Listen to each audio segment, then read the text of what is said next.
ಶ್ರೀ ಗುರುಭ್ಯೋ ನಮಃ ಪರಮಗುರುಭ್ಯೋ ನಮಃ ಶ್ರೀಮದ್ ಆನಂದತೀರ್ಥ ಭಗವತ್ಪಾದಾಚಾರ್ಯೇಭ್ಯೋ ನಮೋ ನಮಃ. ಕಲ್ಯಾಣಾದ್ಭುತ ಗಾತ್ರಾಯ ಕಾಮಿದಾರ್ಥ ಪ್ರದಾಯಿನೇ ಶ್ರೀಮದ್ ವೆಂಕಟನಾಥಾಯ ಶ್ರೀನಿವಾಸಾಯ ತೇ ನಮಃ. ರಾಮಾಯ ರಾಮಭದ್ರಾಯ ರಾಮಚಂದ್ರಾಯ ವೇದಸೇ ರಘುನಾಥಾಯ ನಾಥಾಯ ಸೀತಾಯಾಃ ಪತಯೇ ನಮಃ. ವಸುದೇವ ಸುತಂ ದೇವಂ ಗುಂತಚಾನೂರಮರ್ದನಂ ದೇವಕೀ ಪರಮಾನಂದಂ ಕೃಷ್ಣಂ ವಂದೇ ಜಗದ್ಗುರುಂ ಮುದ್ಯದ್ಬಲಂ ಯಶೋಧೈರ್ಯಂ ನಿರ್ಭಯತ್ವಮರೋಗತಾಜಾಡ್ಯಂ ವಾಕ್ಪಡುತ್ವಂ ಚ ಗಣಮಸ್ಮರಣಾದ್ಭವೇತ್. ನಮಾದವತ್ಸಮೋ ದೇವೋ ನತಮತ್ವಸಮೋ ಗುರುಣ ತತ್ವಾಕ್ಯ ಸಮಂ ಶಾಸ್ತ್ರಂ ತತಸ್ಯ ಸಮಪ್ಪುಮಾನ್ ಪರಮೋ ಹನುಮಾನ್ ನಾಮ ದ್ವಿತೀಯೋ ಭೀಮ ಏವ ಚ ಪೂರ್ಣ ಪ್ರಜ್ಞಃ ತೃತೀಯಸ್ತು ಭಗವತ್ ಕಾರ್ಯ ಸಾಧಕಃ. ಎಲ್ಲರಿಗೂ ನಮಸ್ಕಾರ. ತುಂಬಾ ಪ್ರಸಿದ್ಧಿಯಾದ, ತುಂಬಾ ನಮಗೆ ಅನಂತ ಫಲವನ್ನು ಕೊಡತಕ್ಕ ಧನುರ್ಮಾಸ 17ನೇ ತಾರೀಕು ಡಿಸೆಂಬರ್ ಆರಂಭವಾಗುತ್ತದೆ. ಅದರಲ್ಲಿ ಹೆಂಗೆ ಆಚರಿಸಬೇಕು ಹಂಗಂಬೋದನ್ನ, ಆ ಧನುರ್ಮಾಸ ವಿಧಿಗಳು ಅದಂಬೋದನ್ನ ಇದಕ್ಕೆ ಮೊದಲನೇ ವಿಡಿಯೋದಲ್ಲಿ ನಾ ಹೇಳಿದೆ. ಅದು ಬಂದು ಅಧ್ಯಾಯ 1. ಇವಾಗ ಅಧ್ಯಾಯ 2 ಇದು ಸ್ಕಂದ ಪುರಾಣದಲ್ಲಿ ಬಂದಿದೆ. ಅದು ಹೇಳ್ತಾನೆ ನಾನು ಇವಾಗ. ಇದರಲ್ಲಿ ಬಂದು ಏನಂದ್ರೆ, ರಾಜನಿಗೆ ವಿಷ್ಣು ಲೋಕ ಪ್ರಾಪ್ತಿ. ಒಂದು ರಾಜ ಇದ್ದಾನ, ಅವನಿಗೆ ವಿಷ್ಣು ಲೋಕ ಪ್ರಾಪ್ತಿ ಆಯ್ತು. ಹೇಗಾಯ್ತು ಅವನಿಗ, ಅವ ಎಂತಾದವ ಹಂಗಂಬೋದು ಇದರಲ್ಲಿ ತಿಳಿಸ್ತಾರೆ. ಬ್ರಹ್ಮೋವಾಚ ಧನುರ್ಮಾಸೇ ಹರೇಹೇ ಪೂಜಾ ಕಥಂ ಕಾರ್ಯಾಸುರೋತ್ತಮ ಏತದ್ ವಿಸ್ತಾರತೋ ಬ್ರೂಹಿ ಮಯಿ ಚೇದ್ ಅಸ್ತಿ ಏತೇ ದಯಾ. ಭೋ ದೇವದೋತ್ತಮ ಶ್ರೀಹರೇ, ನನ್ನಲ್ಲಿ ನಿನಗೆ ಏನಾದ್ರು ಕರುಣೆ ಇದ್ದರೆ ಧನುರ್ಮಾಸದಲ್ಲಿ ದೇವ ಪೂಜೆಯನ್ನು ಮಾಡುವ ಕ್ರಮವನ್ನು ವಿಸ್ತಾರವಾಗಿ ತಿಳಿಸಿ ಅನುಗ್ರಹಿಸುಪ್ಪ ಹಂಗಂತ ಹೇಳ್ತು ಚತುರ್ಮುಖ ಬ್ರಹ್ಮನು ಶ್ರೀಹರಿಯಲ್ಲಿ ಪ್ರಾರ್ಥನೆ ಮಾಡ್ತಾರೆ. ಹಂಸ ಉವಾಚ ಚಾಪಸ್ತೆ ಚ ಯದಾ ಭಾನೌ ಸರ್ವಾನ್ ಕಾಮಾನ್ ವಿಹಾಯ ಚ ಸೂರ್ಯೋದಯೇ ಸಮಾಪ್ತಾಯ ನಿತ್ಯ ಕರ್ಮ ಯಥಾ ವಿಧಿ.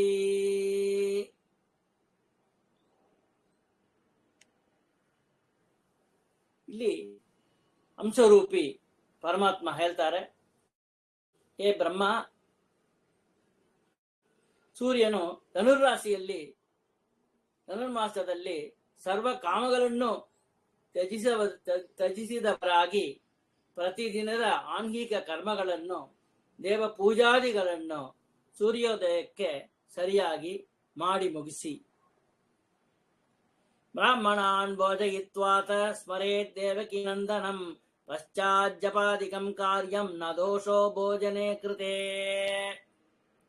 ತುಂಬಾ ಒಳ್ಳೆ ವಿಷಯಲ್ಲಿ ಹೇಳ್ತಾರೆ. ಬೆಳಗ್ಗೆ ಹೇಳ್ಬೇಕು, ಹೆಂಗೆ ಜಪಗಳು ಅದೆಲ್ಲ ಮಾಡೋದು, ಪಾರಾಯಣ ಎಲ್ಲ ಮಾಡೋದು ಹಂಗಂದ್ರೆ ಒಂದು ಪ್ರಶ್ನೆ ಮಾಡ್ತಾರೆ.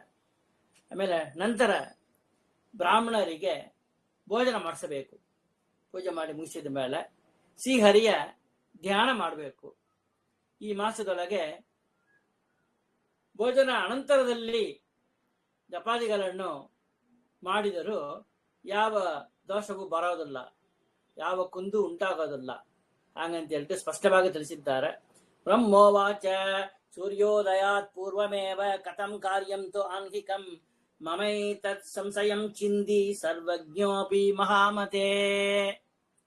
ಇದನ್ನು ಕೇಳಿದ ಚತುರ್ಮುಖ ಬ್ರಹ್ಮನು, ಮಹಾಮತೆ ಶ್ರೀಹರೇ, ಸೂರ್ಯೋದಯಕ್ಕಿಂತ ಮೊದಲೇ ಸಂಧ್ಯಾವಂದನಾದಿ ನಿತ್ಯ ಆನ್ಹಿಕ ಕರ್ಮಗಳನ್ನು ಮಾಡುವುದು ಹೇಗೆ ಹಂಗಂತ ಪ್ರಶ್ನೆ ಮಾಡ್ತಾರೆ. ನನಗೇಕೋ ಈ ವಿಷಯದಲ್ಲಿ ಸಂದೇಹವಿದ್ದಾವೆ. ಸರ್ವಜ್ಞನಾಗಿರುವ ನೀನು ನನ್ನ ಈ ಸಂದೇಹವನ್ನು ನಿವಾರಿಸು ಪ್ರಭೋ ಹಂಗಂತ ಹೇಳ್ತು ಪ್ರಾರ್ಥನೆ ಮಾಡ್ತಾರೆ. ಹಂಸ ಉವಾಚ, ಶ್ರೀಹರಿ ಹೇಳ್ತಾನೆ, ಯಥಾ ಸ್ನಾನಂ ಯಥಾ ಸಂಧ್ಯಾ ಸಾರ್ಧಾಧಿಕಾಃ ಕ್ರಿಯಾಃ ತಥೈವ ಚ ಧನುರ್ಮಾಸೆ ಪೂಜಾ ಕಾರ್ಯ ಹರೇಸ್ತದಾ. ಹಂಸರೂಪಿ ಪರಮಾತ್ಮ ಶ್ರೀಹರಿ ಹೇಳ್ತಾನ, ಹೇ ಬ್ರಹ್ಮ, ಧನುರ್ಮಾಸದಲ್ಲಿ ಪ್ರತಿದಿನ ಸೂರ್ಯೋದಯಕ್ಕಿಂತ ಪೂರ್ವದಲ್ಲಿ ಸ್ನಾನ ಸಂಧ್ಯಾದಿಗಳನ್ನು ಮಾಡುವಂತೆ, ಶ್ರಾದ್ದಾದಿ ಕ್ರಿಯೆಗಳನ್ನು ಕೂಡ ಮಾಡುವುದರಿಂದ ಯಾವ ದೋಷವೂ ಇಲ್ಲ. ಆ ಕುತಪಕಾಲ ಬರಬೇಕು, ಮಧ್ಯಾಹ್ನ 1 ಗಂಟೆಗೆ ಮಾಡಬೇಕು, ಹಾಗಲ್ಲ. ಇದರಂತೆ ದೇವ ಪೂಜೆಯನ್ನು ಮಾಡಬೇಕು ಹಂಗಂತಿಸ್ತಾನೆ. ಮಾಸ ಪೂಜಾಮಸಕ್ತಸ್ತು ಕಾಳೆ ಕಾಳೆ ಚ ಪಂಕಜ ಅರ್ಕವಾರೆ ವ್ಯತಿಪಾತೆ ವೈಷ್ಣವೇನ ಚ ಸಂಯುತೆ. ಹೇ ಬ್ರಹ್ಮ, ಧನುರ್ಮಾಸ ಪೂರ್ತಿ ಪ್ರತಿದಿನ ಈ ರೀತಿ ದೇವ ಪೂಜೆಗಳನ್ನು ಮಾಡಲು ಆಸಕ್ತನಾದವನು ಭಾನುವಾರ, ವ್ಯತಿಪಾತ ಮುಂತಾದ ವಿಶಿಷ್ಟ ದಿನಗಳಲ್ಲಿ ಆದರೂ ಮಾಡಬೇಕಪ್ಪ, ಅವಶ್ಯ ಮಾಡಬೇಕು ಅಂತ ಹೇಳ್ತಾರೆ. ತದ್ದಿನೇ ಚ ಹರೇಹೇ ಪೂಜಾ ಯಥಾ ವಿತ್ತಾನುಸಾರತಃ ಕೃಷ್ಣ ಪಕ್ಷೇ ಕೃತಾ ಪೂಜಾ ಪಿತೃಣಾಂ ತೃಪ್ತಿದಾ ಭವೇತು. ಈ ಮಾರ್ಗಶೀರ್ಷ ಮಾಸದ ಧನುರ್ಮಾಸದಲ್ಲಿ ಅದು ತಮಿಳು ಮಾರ್ಗಶೀರ್ಷ ಮಾಸ, ಅದರಲ್ಲಿ 15 ದಿನ ಶುಕ್ಲ ಪಕ್ಷ, 15 ದಿನ ಇದು ಪಿತೃಪಕ್ಷ ಅಂತ ಬರ್ತದೆ, ಕೃಷ್ಣ ಪಕ್ಷ. ಯಾಕದು ಪಿತೃಪಕ್ಷ ಅಂತ ಹೇಳಿದೆ ಅಂತ ಹೇಳಿದ್ರೆ ಬಾಯಿ ತಪ್ಪಿ ಹೊರಟೆ ಇದ್ರೂ ಅದು ಪಿತೃಪಕ್ಷ ಎಂಬುದು ಒಂದು ರೀತಿಯಲ್ಲಿ ಸರಿ. ಯಾಕಂದ್ರೆ ಆ ಕೃಷ್ಣ ಪಕ್ಷದಲ್ಲಿ ಮಾಡಿದ್ರೆ ಪಿತೃಗಳು ತೃಪ್ತಿ ಆಗ್ತಾರೆ ಅಂತ ಹೇಳಿದ್ದಾರೆ. ಅಂತ ವಿಶಿಷ್ಟ ದಿನಗಳಲ್ಲಿ ತನ್ನ ದ್ರವ್ಯ ಶಕ್ತಿಗೆ ಅನುಸಾರವಾಗಿ ಶ್ರೀಹರಿಯ ಪೂಜೆಯನ್ನು ಭಕ್ತಿಯಿಂದ ಮಾಡಬೇಕು. ಕೃಷ್ಣ ಪಕ್ಷದಲ್ಲಿ ಮಾಡುವ ದೇವ ಪೂಜೆಯು ಪಿತೃಗಳಿಗೆ ಅತಿ ತೃಪ್ತಿದಾಯಕನಾಗ ಇರುತ್ತಪ್ಪ ಹಾಗಂತ ಹೇಳಿದ್ದಾರೆ. ಅದಕ್ಕೆ ಪಿತೃಪಕ್ಷ ಅಂತ ಹೇಳಿದೆ. ಶುಕ್ಲ ಪಕ್ಷೆ ಕೃತಾ ಪೂಜಾ ದೇವಾನಾಂ ಹರ್ಷದಾ ಭವೇತ್ ಕುಟುಂಬ ಭೋಜನಂ ಕಾರ್ಯಂ ಕಾಳೆ ಚ ಕಂಜಜ. ಹೇ ಕಂಜನಾಭ, ಹಾಗೂ ಶುಕ್ಲ ಪಕ್ಷದಲ್ಲಿಯ ದೇವ ಪೂಜೆಯು ದೇವತೆಗಳಿಗೆ ಹರ್ಷದಾಯಕವಾಗಿ ಇರುತ್ತಪ್ಪ. ಹೇ ಬ್ರಹ್ಮ, ಉಷಕ್ಕಾಲದಲ್ಲಿ ಬ್ರಾಹ್ಮಣ ಕುಟುಂಬ ಭೋಜನವನ್ನು ಮಾಡಿಸಬೇಕು. ಬ್ರಾಹ್ಮಣನ್ ಮಾತ್ರ ಊಟ ಹಾಕೋದಲ್ಲ ಅಂತ. ಬ್ರಾಹ್ಮಣೋಡ ತಾಯಿ ತಂದೆ ಅವನ ಮಕ್ಕಳು ಇದ್ದರೆ ಬ್ರಾಹ್ಮಣ, ಅವನ ಹೆಂಡತಿ ಪತ್ನಿ ಸಮೇತವಾಗಿ ಮಕ್ಕಳುಗಳು ಎಲ್ಲಾರು ಮದುವೆಯಾದ ಕನ್ಯಾ ಇದ್ದರೆ ಯಾಕೆ ಕುಟುಂಬ ಭೋಜನ ಮಾಡಬೇಕು ಹಂಗಂತ ಶಾಸ್ತ್ರ ಹೇಳಿದ್ದಾರೆ. ಕುಟುಂಬ ಭೋಜನಾಸಕ್ತಃ ದಂಪತಿಂ ಭೋಜಯೇತ್ತತಃ ತೇನೈವ ಸರ್ವ ಪಾಪಾಣಿ ಹಿಮವದ್ ಭಾಸ್ಕರೋದಯೇ. ಕುಟುಂಬದಲ್ಲಿರುವ ಎಲ್ಲರಿಗೂ ಭೋಜನ ಸಾಧ್ಯವಾಗದಿದ್ದರೆ ಬ್ರಾಹ್ಮಣ ದಂಪತಿ ಭೋಜನನ್ನಾದರೂ ಮಾಡಿಸಬೇಕು. ಇಷ್ಟು ಮಾಡುವ ಮಾತ್ರದಿಂದಲೇ ಸೂರ್ಯೋದಲ್ಲಿ ಹಿಮವು ಹೆಂಗೆ ಕರಗಿ ಹೋಗುತ್ತೆಯೋ ಅದೇ ರೀತಿಯಲ್ಲ ಸರ್ವ ಪಾಪಗಳು ನಾಶವಾಗಿ ಹೋಗುವುದು. ಸೂರ್ಯ ಬಂದ ಮೇಲೆ ಹಿಮ ಮಂಜು ಪಣಿ ಪಡಂದದ ಅಂತ ಹೇಳಿಬಹುದು. ಎಲೆ ಮೇಲೆಲ್ಲ ಮಂಜು ಸುರಿತಾ ಇರೋದು. ಮಂಜು ನೋಡಿದ್ರೆ ಆ ಪಕ್ಕ ಯಾರು ಬರ್ತಾರೆ ಅಂತ ತಿಳಿದು ಅಂತ மாதிரி ಮಂಜು. ಊಟಿ ಕೊಡೆಕಾನಲ್ಲಿಂದ ಹೋದೆ ಅಂದ್ರೆ ಹಂಗೆ ಮಂಜು ಮುಂದೆ ಫುಲ್ಲ ಸ್ಕ್ರೀನ್ ಹಾಕಿದಂಗೆ ಕರ್ಟೆನ್ ಹಾಕಿದಂಗೆ ಆಡೋದು.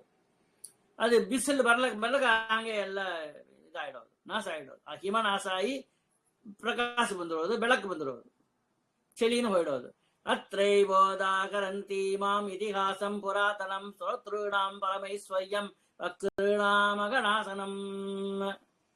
ಈ ವಿಶೇಷ ನೋಡ್ರಿ, ಈ ವಿಷಯ ಬಂದು ಮನ ದಟ್ಟಾಗುವಂತೆ ತಿಳಿಸುವುದಕ್ಕೋಸ್ಕರ ಜ್ಞಾನಿಗಳು ಒಂದು ಪುರಾತನ ಇತಿಹಾಸ ಘಟನೆಯನ್ನು ಉದಾಹರಣೆ ಮಾಡಿದ್ದಾರೆ.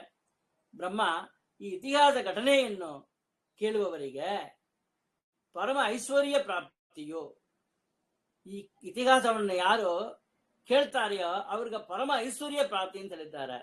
ಯಾರು ಹೇಳ್ತಾರೆಯೋ, ಆಚಾರ ಮಗ ಕೇಳ್ತೇವಲ್ಲವ ನಾವು, ಯಾರು ಹೇಳ್ತಾರೆಯೋ ಹೇಳುವವರ ಪಾಪ ಕೂಡ ಸಂಪೂರ್ಣವಾಗಿ ನಾಶ ಆಗುತ್ತಪ್ಪ. ಶೇಷ ಇಲ್ಲಂಗ ನಿಶೇಷವಾಗಿ ಸಂಪೂರ್ಣ ನಾಶ ಆಯ್ತ. ರೇವಾ ತೀರೆ ಪುರಾ ರಾಜ ಸತ್ಯಸಂಧ ಇತೀರಿತಃ ಪರಸ್ತ್ರೀ ಲೋಲುಪೋ ನಿತ್ಯಂ ತದರ್ಥಂ ಬಹು ಯತ್ನವಾನ್. ಆ ರೇವಾ ನದಿ ತೀರದಲ್ಲಿ ಅದನ್ನು ನಿನಗೀಗೆ ತಿಳಿಸುತ್ತಾನೆ ಕೇಳಪ್ಪ ಅಂತ ಹೇಳಿಟ್ಟು ಹಂಸರೂಪಿ ಪರಮಾತ್ಮ ಹೇಳ್ತಾರೆ. ಹಿಂದಕ್ಕೆ ರೇವಾ ತೀರದಲ್ಲಿ ಸತ್ಯಸಂಧ ಎಂಬ ಹೆಸರಿನ ಒಬ್ಬ ರಾಜನಿದ್ದನು. ನಿತ್ಯದಲ್ಲಿಯೂ ಪರಸ್ತ್ರೀ ಲೋಳುಪನಾಗಿರುತ್ತಿದ್ದ. ಪರಸ್ತ್ರೀ ಬೇರೆ ಬೇರೆ ಹೆಣ್ಣುಮಕ್ಕಳು, ಮದುವಾದವರು ಯಾರಾದ್ರೂ ಪರವಾಗಿಲ್ಲ, ಸ್ತ್ರೀಗಳು ಎಂದಾದ್ರೂ ಭೋಗ ಮಾಡ್ತಾಳೆ ಇದ್ದ. ಅವನು ಪರಸ್ತ್ರೀಯನ್ನು ಹಿಡಿದು ತರಲು ನಾನಾ ರೀತಿಯ ಉಪಾಯಗಳನ್ನು ಮಾಡುತ್ತಾ ಇದ್ದನು. ತಸ್ಯೈವ ನಗರೇ ವಿದ್ವಾನ್ ವೇದಶಾಸ್ತ್ರ ವಿಶಾರದಃ ನಾಮ್ನಾ ನಾರಾಯಣೀತಿ ನಿತ್ಯ ಕರ್ಮಸು ಲೋಲುಪಃ. ಆ ಊರ್ಲಿ, ಆ ರಾಜನ ಪಟ್ಟಣದಲ್ಲಿಯೇ, ನಗರದಲ್ಲಿಯೇ ನಾರಾಯಣ ಎಂಬ ಹೆಸರಿನ ಒಬ್ಬ ಬ್ರಾಹ್ಮಣ ವಿದ್ವಾಂಸನಿದ್ದನು. ಅವನು ವೇದಶಾಸ್ತ್ರಗಳನ್ನು ಚೆನ್ನಾಗಿ ಬಲ್ಲವನು, ನಿತ್ಯ ಕರ್ಮಗಳಲ್ಲಿ ಆಸಕ್ತನಾದ ಕರ್ಮಠನು ಆಗಿದ್ದ. ಅಕಸ್ಮಾತ್ ಧನುಷೋ ಮಾಸಃ ದೈವೇಚ್ಛಾದಾಗತಸ್ತತಃ ಪುಣ್ಯಕಾಲಂ ತದಾ ವೀಕ್ಷ್ಯ ಬ್ರಾಹ್ಮಣ ಹರ್ಷಮಾಗತಃ. ಬ್ರಾಹ್ಮಣ ಹರ್ಷಮಾಗತಃ ಹೀಗಿರ್ತಾರಂತಲ್ಲ. ಒಮ್ಮೆ ದೈವ ಇಚ್ಛೆಯಿಂದ ಪ್ರತಿ ವರ್ಷದಂತೆ ಈ ವರ್ಷವೂ ಆ ವರ್ಷವೂ ಧನುರ್ಮಾಸವು ಪ್ರಾಪ್ತವಾಯಿತು. ಇಂತಹ ಪುಣ್ಯಕಾಲವು ಪ್ರಾಪ್ತವಾಗಲು ಬ್ರಾಹ್ಮಣರೆಲ್ಲರೂ ಹರ್ಷ ಭರಿತರಾದಂತೆ, ಹರ್ಷ ಉಕ್ಕಿ ಚೆಲ್ಲುತ್ತಾ ಹಂಗೆ ಸಂತೋಷ, ಹರ್ಷ ಭರಿತರಾದರು ಅಂತ ಹೇಳಿದ್ದಾರೆ. ಹರ್ಷಮಯ ದೇವ ಪೂಜಾಂ ತಥಾ ಚಕ್ರಗು ಸ್ವೇ ಸ್ವೇ ಗೃಹೇ ನಿರಂತರಂ ಅರುಣೋದಯ ವೇಳಾಯಾಂ ಸ್ನಾತ್ವಾ ಚೈವ ಯಥಾವಿಧಿ. ಸೂರ್ಯ ಬರ್ಲಕ್ಕೆ ಮುಂಚೆ ಅರುಣ ಬಂದಿರ್ತಾನೆ, ಅದನ್ನು ಅರುಣೋದಯ ವೇಳ. ಪ್ರತಿದಿನ ಯಥಾವಿಧಿ ಪ್ರಾತರ್ವಿಧಿ ಸ್ನಾನ ಆನ್ಹಿಕ ಕರ್ಮಗಳನ್ನು ಮುಗಿಸಿ ತಮ್ಮ ತಮ್ಮ ಮನೆಗಳಲ್ಲಿ ಅರುಣೋದಯ ಸಮಯಕ್ಕೆ ಸರಿಯಾಗಿ ದೇವ ಪೂಜೆಯನ್ನು ಮಾಡಿ ಮುಗಿಸತೊಡಗಿದರು ಹಂಗಂತ ಹೇಳಿದ್ದಾರೆ. ಚಿತ್ರಾನ್ನಂ ನವನೀತಂ ಚ ಭಕ್ಷ್ಯೇ ನಾನಾವಿಧೈರಪಿ ಶಾಕೈಶ್ಚ ವಿವಿಧೈಶ್ಚೈವ ಚೋಕ್ಷೈಃ ಖಾದ್ಯಃ ಸಮನ್ವಿತಂ. ಪೂಜಾ ಸಮಯದಲ್ಲಿ ಶ್ರೀಹರಿಗೆ ಚಿತ್ರಾನ್ನ, ನವನೀತ ಚಿತ್ರಾನ್ನ ಏನೇ ಬೇಕಾದ್ರೆ ಬಂದು, ಹುಣಸೆಹಣ್ಣು ಚಿತ್ರಾನ್ನ, ಲಿಂಬೆಹಣ್ಣು ಚಿತ್ರಾನ್ನ, ಈ ಕ್ಯಾಪ್ಸಿಕಮ್ ಅಂತಾರ, ಕೊಡಮೆಳಗ ಅಂತಾರೆ, ದೊಡ್ಡ ಮೆಣಸಿನಕಾಯಿ ಅದರ ಚಿತ್ರಾನ್ನ, ಪುಡಿಯನ್ನ, ಕರಿಮೇವು ಪುಡಿ ಚಿತ್ರಾನ್ನ, ಏನೇ ಬೇಕಾದ್ರೆ ಚಿತ್ರಾನ್ನ, ನಾನಾ ವಿಧ ಭಕ್ಷ್ಯಗಳು, ನಾನಾ ವಿಧ ಚಿತ್ರಾನ್ನ, ನವನೀತ ಬೆಣ್ಣೆ, ನಾನಾ ವಿಧ ಭಕ್ಷ್ಯಗಳು, ವಿವಿಧ ಕಾಯಿ ಪಲ್ಯಗಳು, ಏನೇನ್ ಕಾಯಿಗಳು ಪಲ್ಯ ಇದೆಯೋ ಅದನ್ನೆಲ್ಲ ಪಲ್ಯ ಮಾಡೋದು, ಚೋಷ್ಯ ಖಾದ್ಯಗಳನ್ನು ನಿವೇದಿಸಿ ಸಮರ್ಪಣೆ ಮಾಡ್ಲಿಕ್ಕೆ ತೊಡಗಿದರು ಎಲ್ಲರೂ. ಬ್ರಾಹ್ಮಣಾನ್ ಭೋಜಯಿತ್ವಾತ ಸ್ವಯಂ ಭುಕ್ತ್ವಾ ತತಃ ಪರಂ ತಾಂಬೂಲಂ ದಕ್ಷಿಣಾಂ ದತ್ತ ಆಶೀರ್ವಾದಾನ್ ಗೃಹೀತ್ಯ ಚ. ನಂತರ ಬ್ರಾಹ್ಮಣರಿಗೆ ಭೋಜನ ಮಾಡಿಸಿ ಅದಕ್ಕೆ ನಂತರ ತಾವು ಊಟ ಮಾಡಿದರು. ಬ್ರಾಹ್ಮಣರಿಗೆ ತಾಂಬೂಲ ದಕ್ಷಿಣಾದಿಗಳನ್ನು ಕೊಟ್ಟು ಅವರಿಂದ ಆಶೀರ್ವಾದಗಳನ್ನು ಪಡೆದರು. ಬ್ರಾಹ್ಮಣ ಆಶೀರ್ವಾದ ಮಾಡಿಬಿಟ್ರೆ ಪರಮಾತ್ಮ ಒಂದು ತಥಾಸ್ತು ಒಂದು ಮೇಲಂದ ಹೇಳಿಡ್ತಾನಂತೆ. ಒಂದು ಬಂಜೆ ಮಲಡಿನ್ ತಮಿಳ್ಲಿ ಹೇಳ್ತಾರೆ, ಬ್ಯಾರನ್ ಲೇಡಿ, ಅವಳು ಮಕ್ಕಳು ಉಂಟಾಗಲಿ ಅಂತ ಆಶೀರ್ವಾದ ಮಾಡಿಟ್ಟು ಅಂದ್ರೆ ಬ್ರಾಹ್ಮರು ಕೊಟ್ಟುಬಿಡ್ತಾನಂತ. ಈ ಜನ್ಮದಿಂದ ಮಕ್ಕಳು ಇಲ್ಲ ಅಂತ ಇದ್ರೆ ಕೂಡ ಸರಿ, ನೆಕ್ಸ್ಟ್ ಜನ್ಮಕ್ಕೆ ಕ್ಯಾರಿ ಓವರ್ ಮಾಡ್ತಾನೆ ಅಂತ ಪರಮಾತ್ಮ ಈ ಜನ್ಮದಲ್ಲಿ ಮಕ್ಕಳನ್ನ ಕೊಟ್ಟುಬಿಡ್ತಾನಂತ. ಏತಸ್ಸುಶ್ರಾವ ರಾಜೋಪಿ ಸ್ವರಾಷ್ಟ್ರೇ ಚ ಮಹೋತ್ಸವಂ ಸ್ವಯಂ ಕರ್ತುಂ ಮನಶ್ಚಕ್ರೆ ವಿಪ್ರಂ ಕಂ ಚ ನಿಯಂತ್ರಯೇ. ಇದನ್ನೆಲ್ಲ ಕೇಳಿದ ರಾಜನು ತನ್ನ ರಾಷ್ಟ್ರದಲ್ಲಿಯೋ ತನ್ನ ಮನೆಯಲ್ಲಿಯೋ ಅರಮನೆಯಲ್ಲಿಯೋ ಧನುರ್ಮಾಸ ಮಹೋತ್ಸವವನ್ನು ನಡೆಸಲು ನಿರ್ಧರಿಸಿ ಭೋಜನಕ್ಕೆ ಯಾವ ಬ್ರಾಹ್ಮಣನನ್ನ ಆಮಂತ್ರಿಸಲಿ ಅಂತ ಪ್ರಶ್ನೆ ಮಾಡಿದಂತಾನ. ಆಗ ವಿಚಾರ್ಯ ಚೈವ ಪಶ್ಚಾಚ್ಚ ಗ್ರಾಮೇ ನಾರಾಯಣಾಹ್ವಯಂ ಪೌರಾಣಿಕಂ ಚ ಗ್ರಾಮಸ್ಥಂ ವೇದಾಂಗ ಪಾರಗಂ. ಆಮೇಲೆ ಹಿಂಗ ಯಾರನ್ನ ಕರೆಯೋದು ಅಂತ ಆಲೋಚನೆ ಮಾಡಿ ತೊಡಗಿದ. ತನ್ನ ಗ್ರಾಮದವನೇ ಆದ ಪೌರಾಣಿಕರು, ವೇದಾಂಗಗಳನ್ನು ಬಲ್ಲವನು ಆದ ನಾರಾಯಣ ಬ್ರಾಹ್ಮಣನನ್ನು ಭೋಜನಕ್ಕೆ ಆಮಂತ್ರಿಸುವುದೆಂದು ನಿರ್ಧಾರ ತಗೊಂತಾನ. ನಿಮಂತ್ರಣಾರ್ಥಂ ವಿಪ್ರರ್ಷೇ ರಾಜ ಗತ್ವಾ ಮಹಾತ್ಮನಃ ಮಂದಿರಂ ಚ ತದಾ ದೃಷ್ಟ್ವಾ ಶಿಷ್ಯೈಹಿ ಸತಸಮನ್ವಿತಂ. ಆ ಬ್ರಾಹ್ಮಣರಲ್ಲಿ ರಾಜನು ನಿಮಂತ್ರಿಸಲು ಸ್ವತಃ ಬ್ರಾಹ್ಮಣನ ಮಂದಿರಕ್ಕೆ ಹೋದ. ಅವನ ಮನೆಗೆ ಹೋಯ್ತಾ ನಾವು ಕರಿಬೇಕು, ಆಹ್ವಾನ ಮಾಡಬೇಕು. ಹೋದ. 100 ಶಿಷ್ಯರಿಂದ ಇದ್ರು ಯುಕ್ತನಾಗಿರುವ ಆ ಬ್ರಾಹ್ಮಣನನ್ನು ನೋಡಿದ ರಾಜನು ಧನುರ್ಮಾಸಸ್ಯ ಮಾಹಾತ್ಮ್ಯಂ ಶ್ರೋತೃಣಾಮಗಣಾಸನಂ ಶುಶ್ರಾವ ಮಾಸ ಮಾಹಾತ್ಮ್ಯಂ ದಂಪತಿ ಭೋಜನಾಧಿಕಂ. ಅವಳು ಹೇಳುತ್ತಿರುವ ಧನುರ್ಮಾಸದ ಮಹಾತ್ಮೆಯನ್ನು ಕೇಳಿದನು. ಸ್ತೋತೃಗಳ ಪಾಪ ಪರಿಹಾರಕವಾದ ಆ ಮಹಾತ್ಮೆಯಲ್ಲಿ ಬಂದ ದಂಪತಿ ಭೋಜನಾದಿಗಳು ವಸ್ತ್ರಾಲಂಕಾರ ದಾನಂಚ ಬ್ರಾಹ್ಮಣಾರ್ಥ ಪ್ರತಾಪಣಂ ವಿಶಾಲಾಕ್ಷೀಂ ಪೃಥುತಟೀಂ ಘನೀಭೂತ ಪಯೋದರಾಂ. ಬ್ರಾಹ್ಮಣರಿಗೆ ವಸ್ತ್ರ ಅಲಂಕಾರ ದಾನ ಮುಂತಾದವುಗಳನ್ನು ಶ್ರದ್ಧೆಯಿಂದ ಕೇಳಿ ತಿಳಿದುಕೊಂಡ. ಅಷ್ಟರಲ್ಲಿ ಅಲ್ಲಿಯೇ ಇದ್ದ ವಿಸ್ತೃತ ನಿತಂಬಗಳಿಂದಲೂ ಘನೀಭೂತ ಕುಚಗಳಿಂದಲೂ ಸಿಂಹ ಮಧ್ಯ ಸಮಾಂ ದೃಷ್ಟ ಸದ್ಯೋ ಮೋಹವಶಂ ಗತಃ ವೇ ಬಹವ್ಯೋಧಾರಾಃ ಪುರಸ್ಕೃತ್ಯ ಸಭಾರ್ಯಂ ಚ ದ್ವಿಜೋತ್ತಮಂ. ಆಗ ಸಿಂಹದ ಮಧ್ಯ ಭಾಗದಂತಿರುವ ಬಳಕುವ ಕಟಿಯಿಂದಲೂ ಶೋಭಿಸುತ್ತಿರುವ ವಿಶಾಲಾಕ್ಷಿಯಾದ ಬ್ರಾಹ್ಮಣನ ಪತ್ನಿಯನ್ನು ಕಂಡು ರಾಜನು ಅವಳಲ್ಲಿ ಮೋಹವಶನಾದನು. ಭಾರ್ಯೆಯಿಂದ ಸಹಿತನಾಗಿದ್ದ ಆ ನಾರಾಯಣ ಬ್ರಾಹ್ಮಣನನ್ನು ಪ್ರಶಂಸಾಪರವಾದ ವಿವಿಧ ಮಾತುಗಳಿಂದ ಸತ್ಕರಿಸಿದ ಆ ರಾಜನು. ಭೋ ಬ್ರಹ್ಮನ್ಮಾಸ ಪರ್ಯಂತಂ ಸಪತ್ನೀಕಾಂ ದ್ವಿಜೋತ್ತಮಂ ರಾತ್ರೌ ಸ್ವಾಪಂ ಮಮ ಗೃಹೇ ಕೃತ್ವಾ ಚೈವ ವಿಧಾನತಃ. ಭೋ ದ್ವಿಜವರ್ಯ, ಈ ಧನುರ್ಮಾಸ ಪೂರ್ತಿ ನಿತ್ಯ ಒಬ್ಬ ಸಪತ್ನೀಕ ಬ್ರಾಹ್ಮಣರನ್ನು ನನ್ನ ಅರಮನೆಯಲ್ಲಿ ಪೂಜಿಸಿ ಭೋಜನ ಮಾಡಿಸಬೇಕೆಂದು ಸಂಕಲ್ಪಿಸಿದ್ದೇನೆ. ಆದ್ದರಿಂದ ನಾಳೆಗೆ ನೀವು ದಂಪತಿಗಳಾಗಿ ನಮ್ಮ ಅರಮನೆಗೆ ಬರಬೇಕು. ಈ ರಾತ್ರಿ ಅಲ್ಲಿಯೇ ಮಲಗಬೇಕು ಎಂದು ಮುಂಚೆನೆ ತಿಳಿಸ್ತಾನ. ಗೃಹಂ ಜಹಾಮ ತಚ್ಚಿತ್ತಃ ಕದಾ ಸಾಯಂ ಭವೇದಿತಿ ಬಾಣೌ ಅಸ್ತಮೇ ಜಾತೆ ಸಪತ್ನೀಕಂ ದ್ವಿಜೋತ್ತಮಂ. ತನ್ನ ಅರಮನೆಗೆ ತಿರುಗಿ ಬಂದನು. ಬ್ರಾಹ್ಮಣ ಪತ್ನಿಯಲ್ಲಿಯೇ ಮನಸ್ಸಿಟ್ಟ ಆ ರಾಜನು ಯಾವಾಗ ಸಂಜೆಯಾದಿತ್ತೋ ಹಾಗಂತ ಹೇಳಿಟ್ಟು ವಿಚಾರಿಸ್ತಾ ಸೂರ್ಯಾಸ್ತವಾದ ಒಡನೆಯೇ ಸಪತ್ನೀಕ ಬ್ರಾಹ್ಮಣನನ್ನು ಆಹ್ವಯಾಮಾಸ ದೂತೇನ ರಥಂ ದತ್ವಾ ಗೃಹಂ ಪ್ರತಿ. ಬ್ರಾಹ್ಮಣಸ್ತು ತದಾ ದೃಷ್ಟ್ವಾ ರಾಜದೂತಂ ಸಮಾಗತಂ. ಆ ಬ್ರಾಹ್ಮಣ ದಂಪತಿಯನ್ನ ಕರೆತರಲು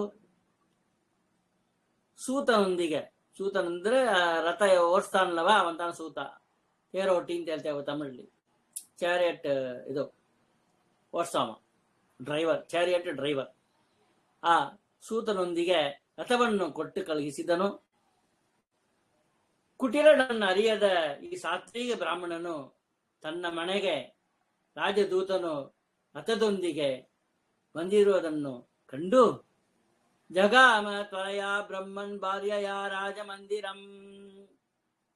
ವಿಪ್ರಂ ದೃಷ್ಟ್ವಾ ಸಪತ್ನೀಕಂ ತದಾ ರಾಜಾಬ್ರವೀದಿದಂ. ಪ್ರಸಾದೇ ಶಯನಂ ಕಾರ್ಯಂ ಶ್ರಿಯಾ ಸಗ ಮಹಾಮುನೆ ಇತ್ಯುಕ್ತೋ ಆರುರೋಹಾತ ಪ್ರಾಸಾದಂ ಸೋಜ್ವಲಂ ಕೃತಂ. ಲಘು ಬಗೆಯಿಂದ ತನ್ನ ಹೆಂಡತಿಯೊಂದಿಗೆ ರಾಜಮಂದಿರಕ್ಕೆ ಹೊರಟು ಬಂದ ಆ ವಿದ್ವಾಂಸ ನಾರಾಯಣ ಅರಮನೆಗೆ ಬಂದಿರುವಾಗ ಸಪತ್ನೀಕ ಬ್ರಾಹ್ಮಣನನ್ನು ಕಂಡು ರಾಜನು ತನ್ನ ದೂತನಿಗೆ ಈ ಮಹಾಮುನಿಗೂ ಹಾಗೂ ಅವನ ಪತ್ನಿಗೂ ಮಲಗಿಕೊಳ್ಳಲು ಅರಮನೆಯಲ್ಲಿ ತಕ್ಕ ವ್ಯವಸ್ಥೆಯನ್ನು ಮಾಡುವಂತೆ ಆಜ್ಞಾಪನೆ ಮಾಡ್ತಾನ. ರಾಜನಿಂದ ಈ ರೀತಿ ತಿಳಿಸಲ್ಪಟ್ಟ ಬ್ರಾಹ್ಮಣನು ಪ್ರಾಸಾದದ ಮೆಟ್ಟಲುಗಳನ್ನು ಏರಿ ದೀಪಗಳಿಂದ ಪ್ರಜ್ವಲಿಸುತ್ತಿರುವ ದೀಪೆಲ್ಲ ಹಾಕಿ ಪ್ರಜ್ವಲವಾದ ಜಾಜ್ವಲ್ಯಮಾನವಾದ ಜ್ವಲಿತಂಗೆ ಆ ಪ್ರಾಸಾದದ ಕೊಠಡಿಯೊಂದರಲ್ಲಿ ಸುಷ್ಪಾಪವಾರ್ಯಯ ಸಾಕಂ ಸ್ವೇಚ್ಛೆಯ ವಿಪ್ರಸತ್ತಮಃ ನಿಸಾಯಾಮುತ್ತಿತೋ ರಾಜ ಬ್ರಹ್ಮಣ್ಯ ಸಂಘ ಕಾರ್ಯತಃ. ಬ್ರಾಹ್ಮಣ ಮೆಸ್ಕ್ಯೂಲಿನ್ ಜೆಂಡರ್, ಬ್ರಾಹ್ಮಣ್ಯ ಫೆಮಿನಿನ್ ಜೆಂಡರ್, ಬ್ರಾಹ್ಮಣ ಹೆಂಡತಿ. ಸಂಘ ಕಾರ್ಯತಃ ಬ್ರಾಹ್ಮಣ್ಯ ಸಂಘ ಕಾರ್ಯತಃ ತನ್ನ ಪತ್ನಿಯೊಂದಿಗೆ ಸ್ವಚ್ಛಂದವಾಗಿ ಮಲಗಿಕೊಂಡನು. ಬ್ರಾಹ್ಮಣ ಪತ್ನಿಯ ದೇಹ ಸಂಘ ಮಾಡುವ ಉದ್ದೇಶದಿಂದ ನಡುರಾತ್ರಿ ರಾಜ ಎದ್ದೇಳ್ತಾನ. ಆ ಜಗಾಮ ಪದೇ ಪಾತೆ ಸರ್ಪದಸ್ವಾ ಯದೃಚ್ಛಯ ಯಮದೂತಾಸ್ತದಾ ಜಗ್ಮಗು ವಿಷ್ಣುದೂತಾಸ್ತತೈವ ಚ.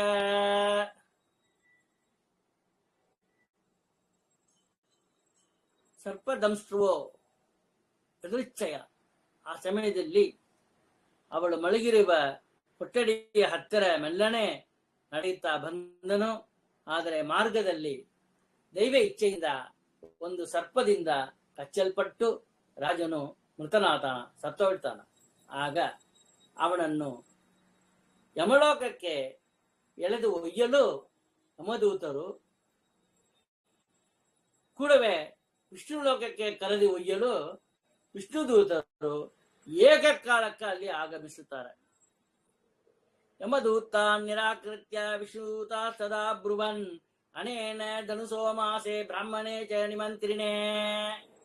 ಬಂದಿರೋ ಯಮದೂತರನ್ನು ದೂರ ಕಳುಹಿಸಿ ವಿಷ್ಣುದೂತರು ಹೇಳ್ತಾರೆ, ಒಬ್ಬೋ ಯಮದೂತರೇ, ಇವನು ಧನುರ್ಮಾಸದಲ್ಲಿ ಭೋಜನಕ್ಕೆಂದು ಆ ಬ್ರಾಹ್ಮಣ ದಂಪತಿಗಳನ್ನು ಆಮಂತ್ರಿಸುವ ಮಾತ್ರದಿಂದಲೇ ಆಮಂತ್ರಣ ಕೊಟ್ಟುಟ್ಟ ಮುಟ್ಟಕ ಬನ್ರಿ ಅಂತಟ್ಟು ಆ ಕ್ಷಣದಿಂದಲೇ ತೇನ ಪುಣ್ಯ ಪ್ರಭಾವೇಣ ವಿಷ್ಣುಲೋಕಂ ಅವಾಪ್ತವಾನ್ ಸಪತ್ನೈಕಂ ಬ್ರಾಹ್ಮಣಂ ತು ಏಕಂ ಯೋ ಭೋಜಯೇತ್ ಸದಾ. ಸಾಕಷ್ಟು ಪುಣ್ಯವನ್ನು ಆಮಂತ್ರಣ ಮಾಡಿದ ಅಲ್ಲವಾ, ನಾಳೆ ನೀವು ಊಟ ಬರಬೇಕು ಅಂತ ಕರೆದ ಅಲ್ಲವಾ, ಆಗಲೇ ಸಾಕಷ್ಟು ಪುಣ್ಯವನ್ನು ಸಂಪಾದಿಸಿದ್ದಾನೆ. ಆ ಪುಣ್ಯ ಪ್ರಭಾವದಿಂದ ಈ ರಾಜನು ವಿಷ್ಣುಲೋಕವನ್ನು ಹೊಂದಲು ಅರ್ಹನಾಗಿದ್ದಾನೆ. ಪತ್ನಿಗನಾದ ಒಬ್ಬ ಬ್ರಾಹ್ಮಣನಿಗೆ ಈ ಮಾರ್ಗಶೀರ್ಷ ಧನುರ್ಮಾಸದಲ್ಲಿ ಯಾರು ಭೋಜನ ಮಾಡಿಸುತ್ತಾರೋ ತಸ್ಯ ಪುಣ್ಯಶ್ಚ ವಿಸ್ತಾರಂ ಕಹ ಸಕ್ತೋ ದಿವಿ ಬಾಬುಭಿ ಇತ್ಯುಕ್ತಾಹ ಪ್ರಯೋರ್ದೂತಾಹ ವಿಷ್ಣುಲೋಕಂ ಅಮರ್ಷಣಂ.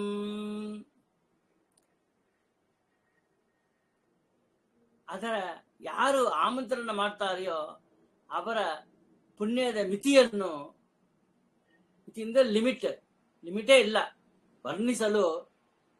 ಸ್ವರ್ಗಲೋಕದಲ್ಲಾಗಲಿ ಇಲ್ಲ ಅಥವಾ ಈ ಭೂಲೋಕದಲ್ಲಾಗಲಿ ಅದು ಯಾರು ಸಕ್ತರಾದರು, ಯಾರಿಗಪ್ಪ ಶಕ್ತಿ ಇದೆ ಹೇಳಕ್ಕೆ, ಯಾರಿಗೂ ಶಕ್ತಿ ಇಲ್ಲ.